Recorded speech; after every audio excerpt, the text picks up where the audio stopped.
Hello and welcome to day 3 from our live streaming coverage from RSAC Conference 2025. I'm Jameson Cush with Informa Tech Target and Ion Tech. And if you missed days 1 and 2, well, you missed conversations about agentic AI, AI sustainability, cloud security, cybersecurity infrastructure, cybersecurity operations, and quantum preparedness, amongst many other topics. Please check them out at Ion Tech. We're going to pivot for day 3 here, and we're really going to engage in my favorite conversations, and those are the conversations with the experts and journalists from Dark Reading and Informa Tech Target that are covering RSAC Conference 2025.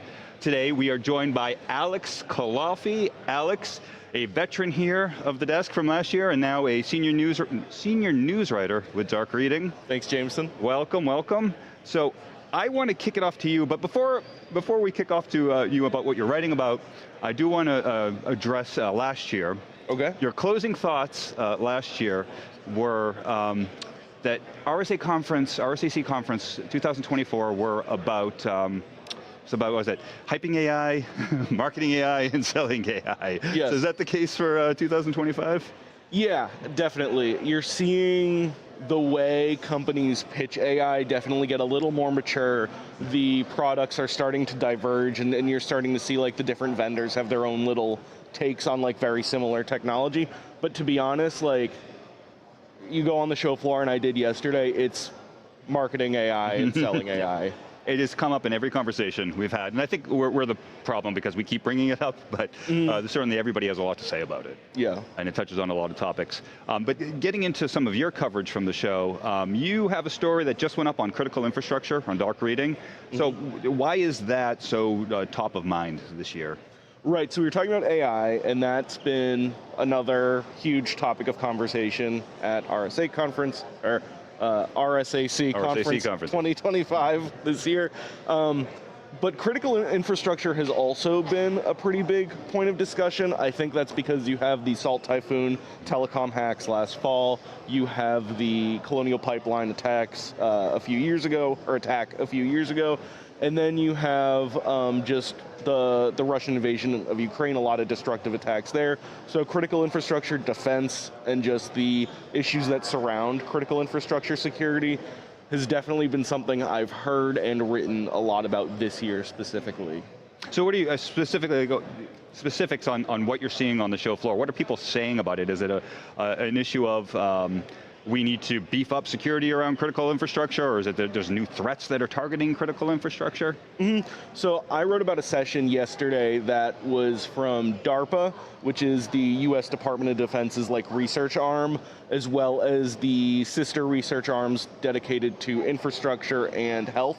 And it was really illuminating finding out how complex critical infrastructure is. So there are 16 categories that define critical infrastructure. It's everything from defense to energy to nuclear materials to financial services, basically everything that's needed to make America, the world, whatever, run.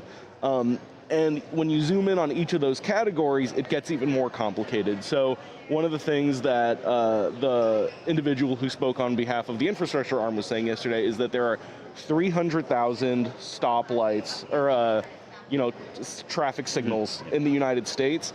All of those have different vendors, different software versions, different firmware versions. A lot of them are legacy products, and it's not easy to beef up the security for all of those things at the same time. In addition, you have more than 55,000, I think it is, independent water treatment districts around the United States, which all have their own needs. And it's not so simple to beef up their security at the same time. And then you get to health, where you have medical devices, you have hospitals.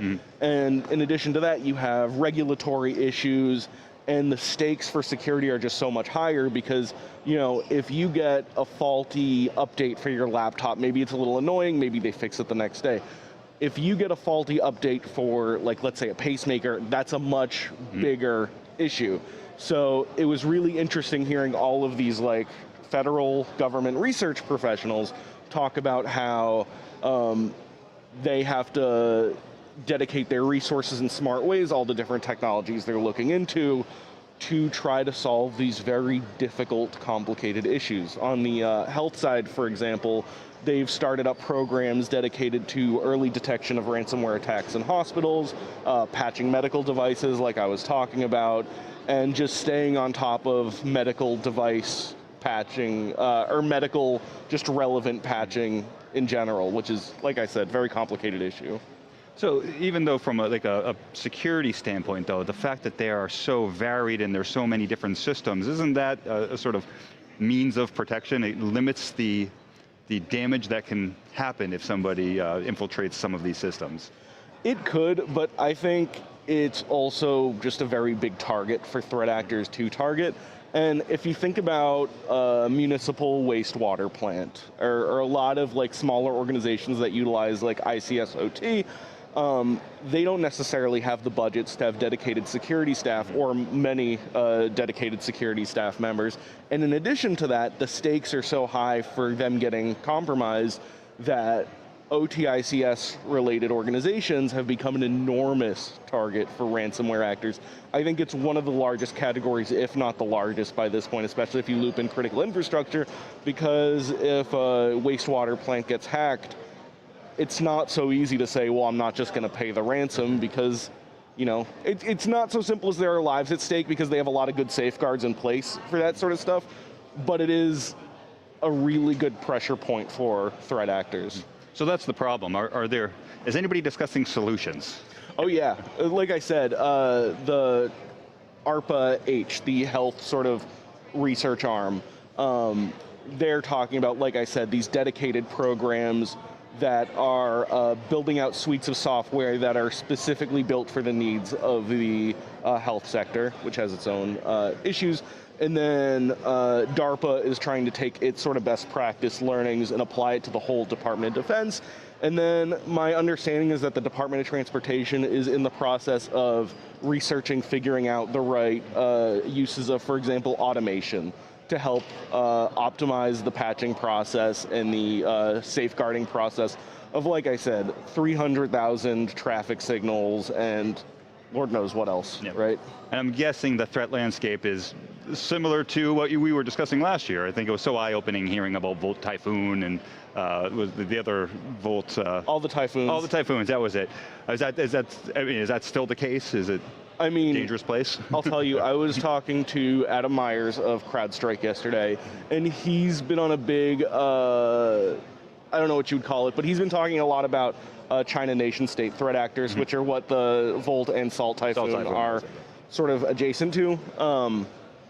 And the thing he said is that despite all the attention that telecom hacking got last fall, it only got worse. They only ramped up their sort of espionage, and the other thing they're doing, which I think is even scarier, is pre-positioning themselves in networks. So if, let's say, there's some sort of conflict in the United States, they can detonate the access they have. So. Oh, geez. Okay, well, let's shift a little bit. So last year, I think a lot of the stories, you had written a lot of stories about election security. And this year, one of the stories you had written coming out of the show was on, it was satellite and space infrastructure security. Yeah. So reading this, it almost sounds like Bond villain stuff. I mean, there is, you have a quote here from Barbara Groff. Yep. She's the space asset security architect at Spartan Group. And she says that Spartan Corp. They think that, people still think that space is the ultimate air gap, but that's not the case. These things are surprisingly easy to infiltrate. Yeah, so she was talking about how if you had a will and a way, you could take a code that's freely available on GitHub and like $10 of equipment, and in theory, hack a $110 million satellite. She was talking about how satellites have predictable orbits, and if you really put the work in, it's not as hard to do as you think. And she was talking about how the ESA, the European Space Agency, with a partner, actually managed to, change, I think, the camera direction and the satellite direction during like some sort of like supervised research project. So it's easier to do than you think, and then more than that,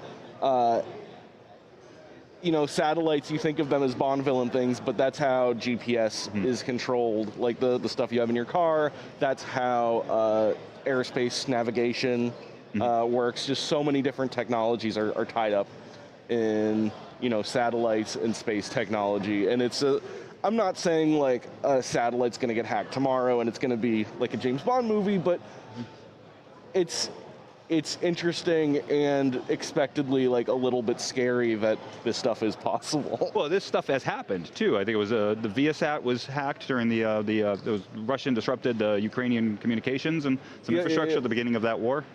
Yeah, I mean, Viasat is, so that's a company that I think it was Russia unleashed some malware on, and as part of that, it disrupted, I think, some Ukrainian energy and navigational technology, but that's like part of a wide range of critical infrastructure destructive attacks that Russia targeted toward Ukraine during that time, or in the last few years. Then I think, too, it seems like, and this was mentioned in the story, but complicating things is the fact that this is space. So we have some accords and agreements through the United Nations, but it's really, I think, you were quoted as your source was saying, it's the Wild West out there. Yeah, what was the list of countries I gave you? It was the US, China, Russia, India, Israel, and North Korea. They all have a piece of space, essentially. Yeah, so there are some agreements among subsets of nations that, for example, nuclear weapons won't be put up in space. Let's hope not. Yeah. And other agreements about how space is sort of regulated and whatever, but there's no unilateral agreements. So there's no real definitive, legally agreed upon, like, rules about what happens in space. Which makes it complicated for a number of different reasons. Also, because attribution is a lot more difficult when it comes to space. So Barbara Groff brought up energy lasers, which I didn't even know was a type of weapon. It sounds made up. But it is, okay. And she was talking about how for several reasons, related to how the technology of this stuff works, you can't just pull logs like you can from a laptop or another piece of technology to see how something got hacked. It's a lot more complicated, and there's a lot more deniability when something does get hacked as a result. And then these problems are trying to be solved, but I mean, it's all a mess. I always feel anxious after talking to you. But you're at a security conference. I don't know what you want. Yeah. Well, how about we end with some positive news? So, what are you hoping to see from the show, or what do you expect to see on the remaining days from the show? Or what are you working on? Let's try that. So, I covered a panel yesterday. Jen Easterly, former CISA director, was talking about the first 100 days of the Trump administration. But what I will say I am looking forward to today, and what I enjoyed over the course of the show, is just talking to very smart people in person, which, our modern, remote work landscape, there's a lot of calls happening over Zoom. You can talk to people to some way, but it's not the same. Getting to a convention, walking on the show floor, seeing what people are talking about, seeing what people are interested in, it helps me as a reporter recalibrate and learn about what people care about and are thinking about and talking about. And right now, it's still AI, and it's also making critical infrastructure security better. Excellent. That was my takeaways. Perfect. And we can find all your stuff now on Dark Reading? Dark Reading. Excellent. Well, thank you so much for joining us. And thank you for joining us. I'm Jameson Cush for Ion Tech and Informa Tech Target. Please come back tomorrow. We'll be chatting with more of Alex's colleagues from Dark Reading. Until then, please like and subscribe.